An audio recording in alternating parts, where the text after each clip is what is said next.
వేల మైళ్ల దూరాన కూర్చొని అంతర్జాతీయంగా భయం పుట్టిస్తున్నాడు ట్రంప్. అమెరికా చారిత్రక మూలాల్ని కూడా తోసిరాజని అక్కడున్న ప్రతి వలసవాదిని వణికిస్తున్నాడు. తాను చెప్పిందే వేదం, చేసిందే శాస్త్రం అన్నట్లుగా దూకుడుగా ముందుకెళ్తున్నాడు. కోర్టు తీర్పులను కూడా పట్టించుకోకుండా పిచ్చెక్కినట్లు వ్యవహరిస్తూ స్వేచ్ఛా సౌధాన్ని భయకంపితం చేస్తున్నాడు Donald Trump.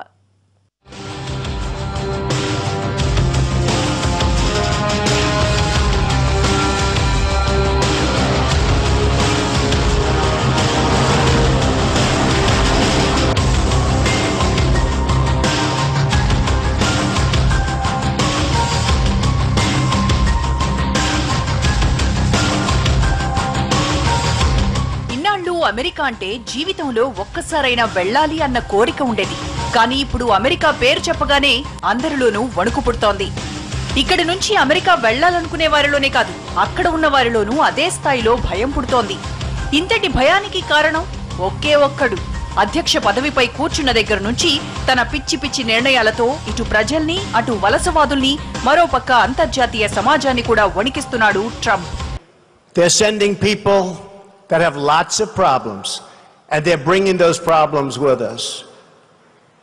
They're bringing drugs, they're bringing crime, they're rapists. They're sending us not the right people. It's coming from more than Mexico. It's coming from all over South and Latin America, and it's coming probably from the Middle East. But we don't know, because we have no protection, and we have no competence. We don't know what's happening. And it's got to stop. And it's got to stop fast. ఈ ఒక్కడు తీసుకుంటున్న అనాలోచిత నిర్ణయాలు లక్షలాది మందిని భయపెడుతున్నాయి. కోట్లాది మందిలో లేనిపోని భయాలు పుట్టిస్తున్నాయి. జనవరి 21న అమెరికా అధ్యక్ష పీఠాన్ని అధిష్ఠించింది మొదలు ఇప్పటి వరకు గడిచిన 3 వారాల్లో అమెరికాలో ప్రవాసులకు 3 చెరువుల నీళ్లు తాగిస్తున్నాడు ట్రంప్. ఎన్నికల్లో తాను చేసిన వాగ్దానాలు నిలబెట్టుకుంటానంటూ సాధ్యాసాధ్యాలను పక్కన పెట్టి మరీ మొండిగా ముందుకెళ్తున్నాడు. అసలు అమెరికా వలస పునాదుల్నే కదిలించేస్తానని శపథం చేస్తున్నాడు. కోర్టులే కాదు, ఆ దేవుడు చెప్పినా విననంటున్నాడీ తెల్ల పులకేసి. అంతా నా ఇష్టం, అంతా నా ఇష్టం, ఎడాపెడా ఏం చేసినా అడిగేదెవర్రా నా ఇష్టం, చడామడా చెలరేగినా చెప్పేదెవర్రా నా ఇష్టం, అంతా నా ఇష్టం. అధ్యక్షుడయ్యాక ట్రంప్ తీసుకుంటున్న ఒక్కో నిర్ణయం వింటుంటే వలసదారులకే కాదు, అక్కడి స్థానికులకు కూడా కంపనం ఎత్తిపోతోంది. ఒబామా బిల్లు అంటే పెద్దగా ఎవరూ పట్టించుకోలేదు. సరేలే అనుకోగానే మెక్సికో సరిహద్దుల్లో గోడ కట్టేస్తానని అన్నాడు. ఇదేదో సరదాగా అన్న మాటలు కాదు. మెక్సికో యుఎస్ సరిహద్దుల్లో 3000 కిలోమీటర్లకు పైగా బలమైన దృఢమైన గోడ కట్టడానికి ప్లాన్లు కూడా గీసేస్తున్నాడు. ఈ వివాదం నడుస్తుండగానే 7 ముస్లిం దేశాల మీద ట్రావెల్ బ్యాన్ విధిస్తూ ప్రెసిడెన్షియల్ ఆర్డర్స్ మీద సంతకాలు చేశాడు. ఆ దేశస్తుల వల్లే అమెరికాలో టెర్రరిజం పెరిగిపోతోందంటూ వితండవాదాన్ని తెరపైకి తెచ్చాడు. అంతే, ఇంకేముంది, మరోసారి అమెరికాలో ట్రంప్ చిచ్చు మొదలైంది. నిజానికి ఈ ట్రావెల్ బ్యాన్ విషయంలో కోర్టులు ట్రంప్కి మొట్టికాయలు వేసినా అయ్యగారికి బుద్ధి రాలేదు. గతంలోనే కోర్టు ట్రావెల్ బ్యాన్ పై స్టే విధించింది. దీన్ని ట్రంప్ అప్పీల్ చేయగా 3 జడ్జిలతో కూడిన ధర్మాసనం ఆ స్టే ఎత్తేయడానికి నిరాకరిస్తూ ఆదేశాలు జారీ చేసింది.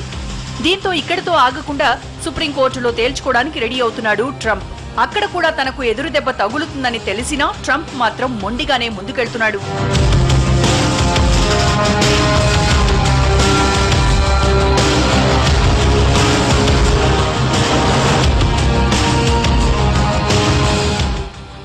ముస్లిం దేశాల మీద ట్రావెల్ బ్యాన్ భయాల్ని మొదలు పెడితే అక్కడి నుంచి H1B వీసాల్లో నిబంధనలు మార్చి ఏటా అమెరికా వెళ్లాలనుకునే వలసవాదులపై ఎక్కడా లేని భయాన్ని కలిగిస్తున్నాడు. నిన్న మొన్నటి వరకు H1B వీసా వస్తే లైఫ్ లో సెటిల్ అయిపోవచ్చు అనుకున్న వారందరినీ ముచ్చెమటలు పట్టిస్తున్నాడు. ప్రత్యక్షంగా కంపెనీల మీద భారం మోపి పరోక్షంగా ఈ వీసాదారులను తమ దేశం నుంచి తరిమేయాలని చూస్తున్నాడు. దీంతో అమెరికాలో ఉన్న H1B వీసాదారుల గుండెల్లో ఎక్కడ లేని భయం పుట్టుకొస్తోంది. ఇప్పుడు ఏవైతే ఈ గందరగోళ పరిస్థితులు నెలకొన్న తర్వాత ఇప్పుడు స్టూడెంట్స్ ఆప్షన్స్ మారడం జరుగుతూ ఉంది. కొంతమంది యూరోప్కి వెళ్ళాలనుకుంటున్నారు, కొంతమంది ఆస్ట్రేలియా, కెనడా, ఇంకా కొంతమంది స్టూడెంట్ పేరెంట్స్ ఎక్కడికి వెళ్ళాలో ఎక్కడ పంపాలో తెలియని పరిస్థితుల్లో ఉన్నారనమాట స్టూడెంట్స్ని.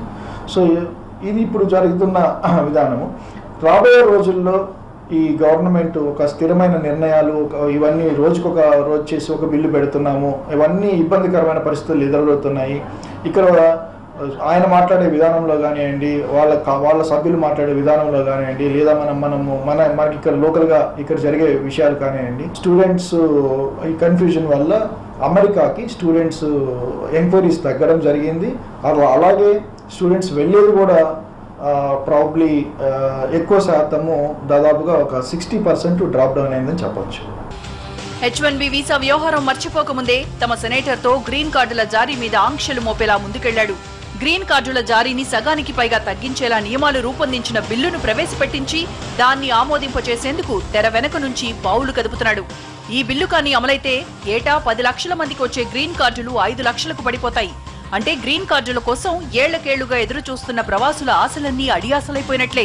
నిన్న లాస్ట్ 2 days నుంచి కూడా ఇంకా 1 more న్యూస్, గ్రీన్ కార్డు కూడా చాలా ప్రాబ్లం వచ్చింది. నుంచి ట్రంప్ అనేది గ్రీన్ కార్డ్కి ఎక్కువ ఫిల్టర్ చేసి ఎక్కువ రాని వరకు రెడ్ సిగ్నల్ ఇచ్చారు. గ్రీన్ కార్డ్ హోల్డర్స్ని ఆపేస్తారు అనేది కూడా ఒక ప్రతిపాదన ఉంది. ఇవన్నీ జరిగితే కనుక ఈ నుంచి వెళ్ళే వాళ్ళ ఇమిగ్రెంట్ కానీ లేకపోతే స్టూడెంట్ వీసా కానీ రేషియో కొంచెం తగ్గచ్చనే చెప్పచ్చు.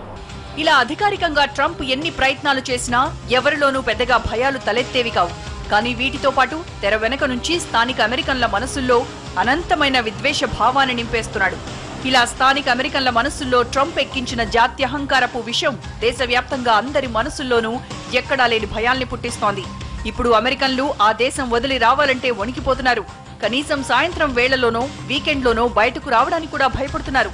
ఇంతలా అమెరికాలో ఉన్న వలసవాదుల మనస్సులో భయాన్ని రేపాడు ట్రంప్.